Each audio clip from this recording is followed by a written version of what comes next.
Development, it's a 12-month type of thing. This is a year-round calendar when you're talking about getting the best out of your players. But I do think when you start in April, that start of the offseason program, that is the time when you literally deliver your players an improvement plan. And what I'd like to do is have bullet points of 1, 2, 3 things that here's what we feel like you can get better at. And oh, by the way, here's how we're going to do it. I think what they're going to see, it's going to be a team that's a product of all that hard work like we talked about. What's going on, everybody? And welcome back to the channel. If you're new here, smash that subscribe button right now, because what I'm about to tell you is breaking news that has the entire NFL world in an absolute frenzy. Kevin Stefanski just sat down for an interview, and what he said about player development has everyone talking. And listen, this comes at a very interesting time. Right after we all witnessed what happened with Shedeur Sanders and the complete mystery surrounding Dillon Gabriel, you need to hear this, because what Stefanski just admitted changes everything about how we view what went down in Cleveland. Let's get into it. Kevin, when it comes to the quarterback competition, what is your ideal timeline to make a decision on that? Yeah, I think with all things depth chart, certainly quarterback, I have a plan that's in pencil, and we have to take in information every single day, take in how guys are handling certain situations, and then adjust from there. But we'll get to those type of decisions later on. But is it possible that maybe the decision could linger all the way up until maybe the week one? Till inactives come out on week one, you're saying? Listen, I think the big thing for me is putting our guys in position where we can evaluate them. I think they did a great job in the spring. All 4 of those guys. We'll continue to put them in some situations, but ultimately, we'd love to make a decision sooner than later. So here's the situation. Kevin Stefanski, the head coach down in Atlanta now, just did a sit-down interview with the Falcons reporter, and the headlines are absolutely wild. Now, let me remind you what Stefanski's job was supposed to be. He had one main mission when he was working with these guys: develop Shedeur Sanders and Dillon Gabriel, 2 rookie quarterbacks with massive potential. And here's the thing that nobody's talking about enough. It seems like neither one of them actually got developed the way they should have been. Shedeur came into the league already possessing the tools he needed to dominate. All he needed was his opportunity to shine, and when he got it, he absolutely took off.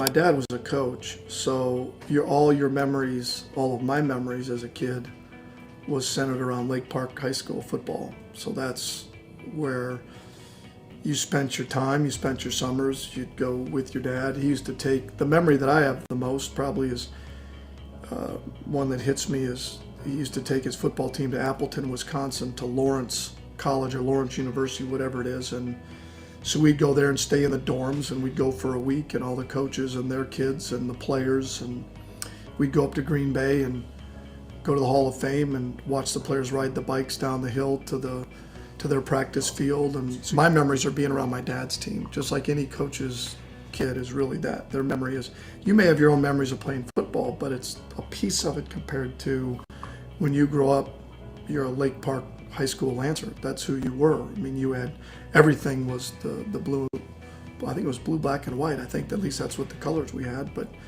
that's what you were. That's what revolved around that, and you lived and died through your dad's teams. That's what you do when you're a coach's kid. The man and his team went undefeated the rest of the season. But Dillon Gabriel, man, where do I even start with Dillon Gabriel? Here's what's crazy. A few months ago, Dillon Gabriel was the topic of conversation. People were saying he looked better than Shedeur. They were hyping him up like he was the next big thing. Fast forward to today, and it's radio silence. We haven't heard anything about Dillon Gabriel. He's not on social media. Browns reporters aren't talking about him. And there are even whispers that Cleveland might be looking to move on from him completely. Think about that for a second. The guy went from being compared favorably to Shedeur Sanders to potentially being shown the door. That's not player development. That's player destruction. And you know how they do things up in Cleveland. It's always chaos up there. But wait, here's where it gets really interesting. In this new interview, Stefanski is talking about player development like he just discovered what it means. Listen to what he said. And I'm paraphrasing here, but he's talking about how development is a 12-month thing, a year-round calendar. He says when the offseason program starts in April, that's when you deliver your players an improvement plan with bullet points. 1, 2, 3 things they need to get better at. And here's how we're going to do it. Now, that sounds great, right? That sounds like exactly what a coach should be doing. But here's my question. Where was this energy last year? Because I've got receipts. Last year, before the season started, Stefanski was asked about the quarterback competition and his timeline for making a decision. You know what he said?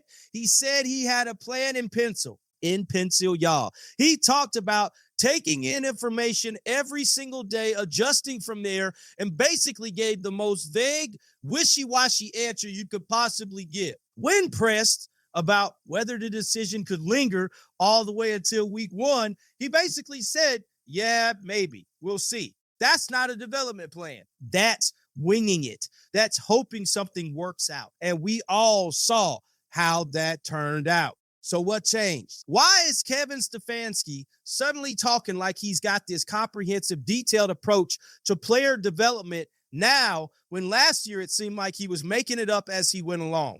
I'll tell you what changed. He learned a very expensive lesson, and that lesson came at the cost of Dillon Gabriel's development and potentially his career. Think about it. Shedeur Sanders succeeded despite the lack of a clear development plan, not because of it. The man had Deion Sanders as his father. He'd been preparing for this his entire life. He came in ready, but Dillon Gabriel needed that structure. He needed that improvement plan with the bullet points and the clear roadmap, and he didn't get it. And now look where we are. Let's talk about the Todd Monken situation real quick, because this adds another layer to all of this. The Browns just released Monken's entire coaching resume, and it's extensive. The man's been coaching since 1989. He's been a graduate assistant, a defensive backs coach, a wide receivers coach, an offensive coordinator at multiple stops. He was even a head coach at Southern Miss. He won national championships as the offensive coordinator at Georgia. He was with the Ravens, and now he's the head coach of the Browns. That's an impressive resume on paper. But here's the thing that nobody wants to say out loud.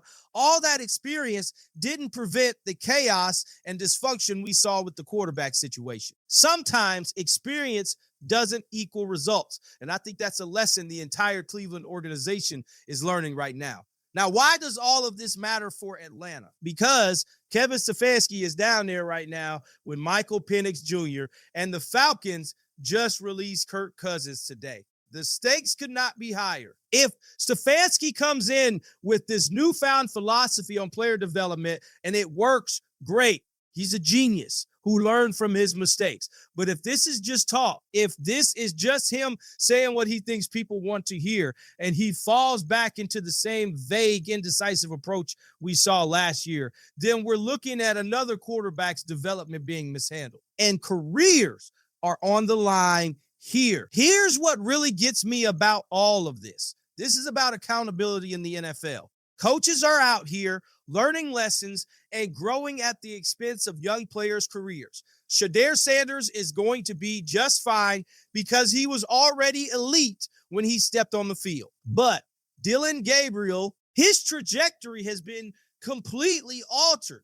And we have to ask ourselves, if things had been different, if there had been a clear plan from day one, would we be having a different conversation about him right now? I think we would. So here's what I want from you. Drop down in the comments right now and let me know what you think about Kevin Stefanski's sudden change in philosophy. Do you believe this is genuine growth, or is this just a coach saying what he needs to say to keep his job? And do you think the Falcons should be worried, or are you buying into this new approach? Because I'm telling you, this story is far from over, and we're going to be tracking every single move Stefanski makes down in Atlanta. If you want to stay updated on all of this, you need to subscribe to this channel and turn on those notifications, because we're going to be all over this situation. Smash that like button if you found this valuable, and I'll catch you in the next one. Until then, stay locked in, and let's see how this all plays out. Peace.